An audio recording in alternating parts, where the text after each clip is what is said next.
नाज़रीन, मैंने ज़िंदगी में बेशुमार काम किए हैं, कई तरह के तजर्बात मैं कर चुका हूँ। बिज़नेस के हवाले से, टीचिंग के हवाले से, प्रीचिंग के हवाले से, हर तरह के मकतबा फ़िक्र के साथ काम करने का अल्लाह ने मौका दिया। हर उम्र के साथ, हर उम्र के लोगों के साथ मेरा वक्त गुजरा, सिखाने में, सीखने में। अल्लाह ने मुशाहिदा दिया, अल्लाह ने ऑब्ज़र्व करना सिखाया। अल्लाह ने ये एक फ़न दिया कि कैसे आदतें इंसान के नसीब पे असर डाल रही होती हैं, कैसे इंसान की सोचें उसकी डेस्टिनी पे असर डालती हैं। मैंने एक बात नाज़रीन कन्फर्म देखी पिछले 10-12 सालों में, बड़े गौर व खौज के बाद, कि तरक्की वही लोग करते हैं जिनकी आदतें तरक्की करने वाली हैं।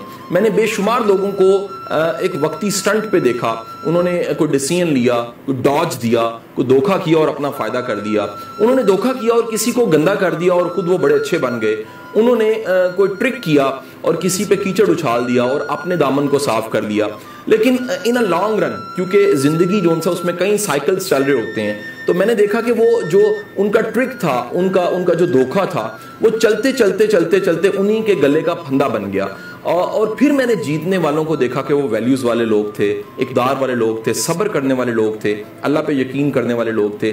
तो कभी भी जल्दबाजी ना कीजिए, कभी भी जल्दी फैसला ना कीजिए, कभी भी जल्दबाजी से कोई नतीजा लेना ना चाहिए। थोड़ा सा सब्र कीजिए। अल्लाह के निज़ाम में सब्र करने वालों को ज़्यादा कामयाबी मिलती है। और बिलखसूस अगर आपकी आदत कामयाबी वाली हैं, अगर आप कामयाब लोगों की आदत को ऑब्जर्व करते हैं और शऊरी तौर पे उनको अपनाते हैं, तो फिर आपकी भी कामयाबी यकीनी है।